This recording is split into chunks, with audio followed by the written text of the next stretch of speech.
Okay, grade 4, welcome to another read aloud. And today, as you know, that we are going to start a new unit, the Magic School Bus. And today's read aloud is The Magic School Bus Inside the Human Body by John Coley, illustrated by Bruce Degan. Let's see what is going to be in the read aloud, as this unit is related to the science. So let's start reading The Magic School Bus Inside the Human Body by John Coley and illustrated by Bruce Degan. Here you can see the teacher, science teacher. And look out her dress. She is wearing the dress of science related topics. You can see a frog and bees on her dress.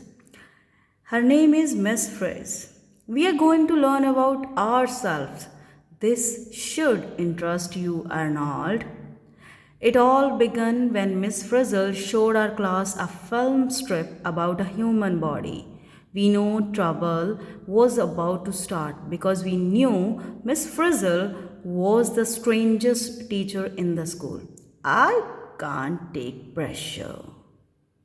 A film strip is only the beginning, you know.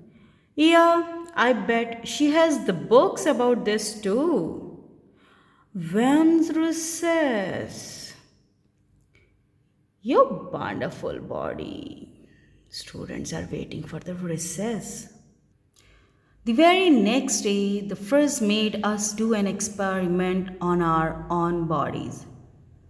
See your own cells. Most cells are so small that we can't see them without a microscope. Gently scrape inside of cheek with toothpick. Add a stir end of toothpick in the drop of water on a slide.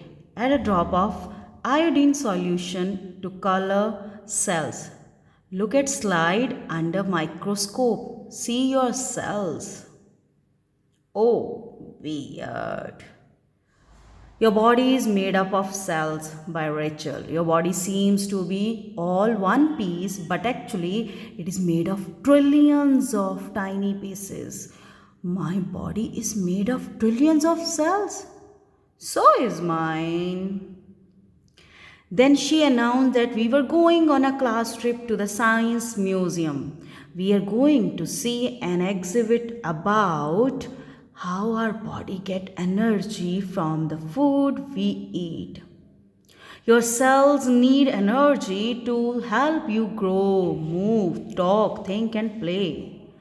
Just being in Miss Frizzle's class takes all my energy.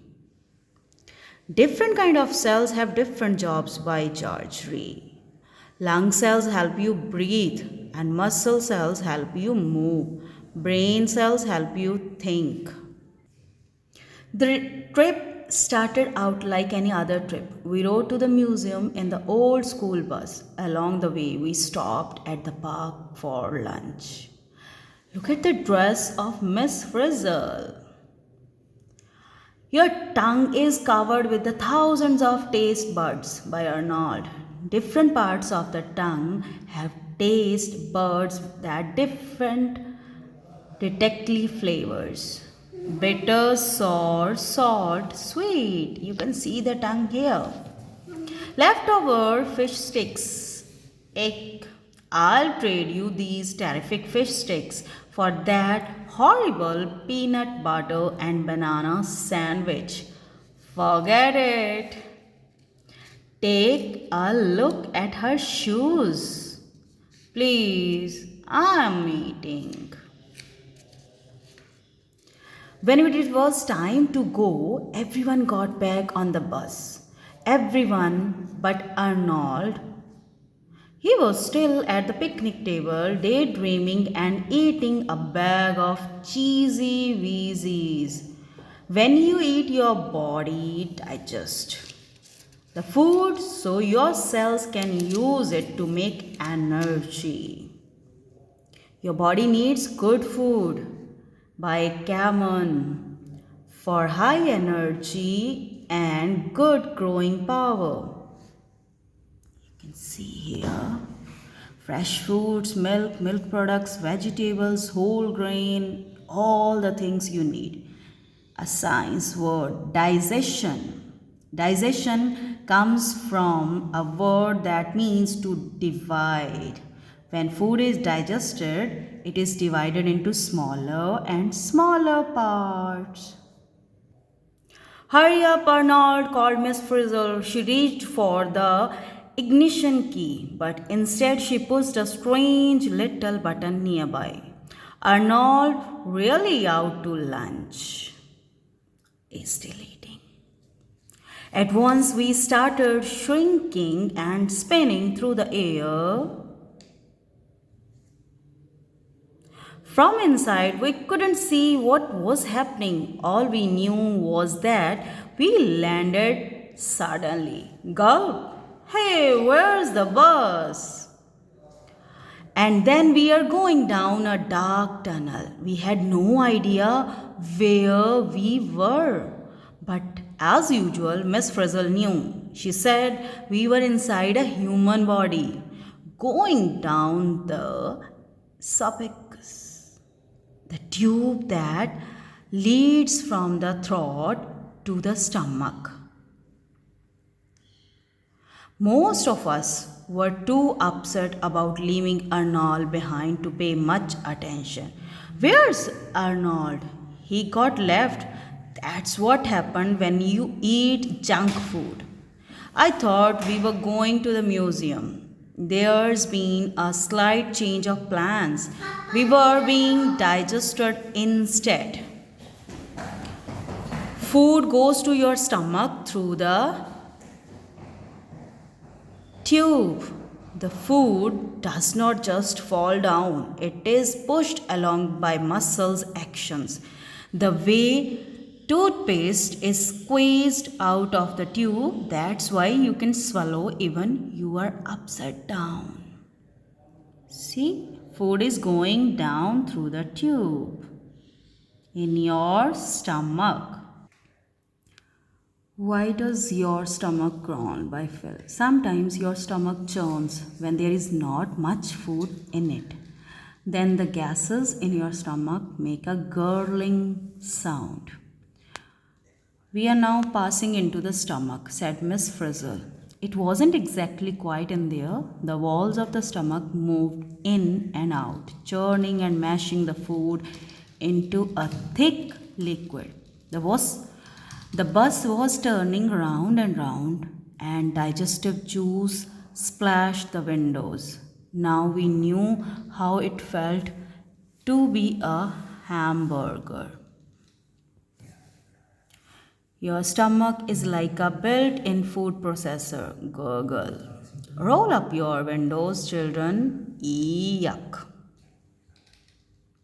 Miss Frizzle dropped to the bottom of the stomach.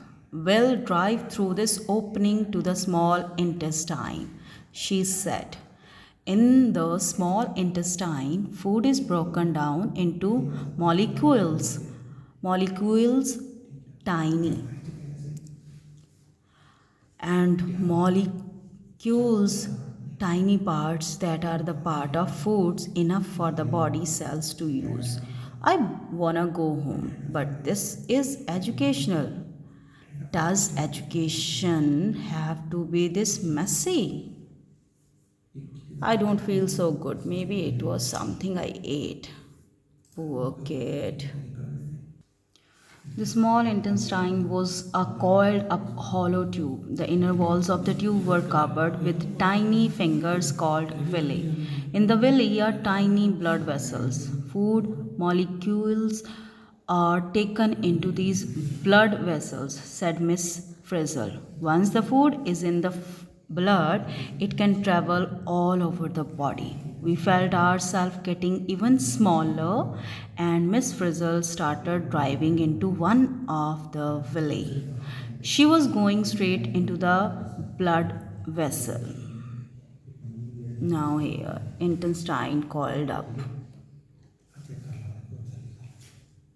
They are moving in the small intestine, blood vessels. You can see the bus here. It's moving inside the body. You can see the another science word, blood vessels are tubes that carry blood to the whole body. What is blood made of? A little more than half the blood is a yellowish fluid called plasma. The rest of the blood is made of floating cells. And why the blood is red? Without a microscope, blood looks red because there are so many red blood cells in it. In every one drop of blood, there are 250 million red blood cells. Now we are in the blood, but it did not look red. Blood is not just a red liquid, explained Miss Frizzle. Blood is made of cells floating in the clear fluid. Those cells looks like red rubber saucers. Someone called out. Those are red cells, Miss Frizzle said. Red blood cells carry oxygen from the lungs to all the cells of the body. Here and there, a white blood cells was busy destroying disease germs. White blood cells are like soldiers, protecting your body from enemies, said Miss Frizzles. The white blood cells ate the germs. That's disgusting. Did you see that? White blood cells destroyed the diseases germs. What is blood for? Your blood is like a delivery service. It carries foods and oxygen to your body, cells and waste product away from the cells. So this is the work of the blood. So next pages we will listen on tomorrow.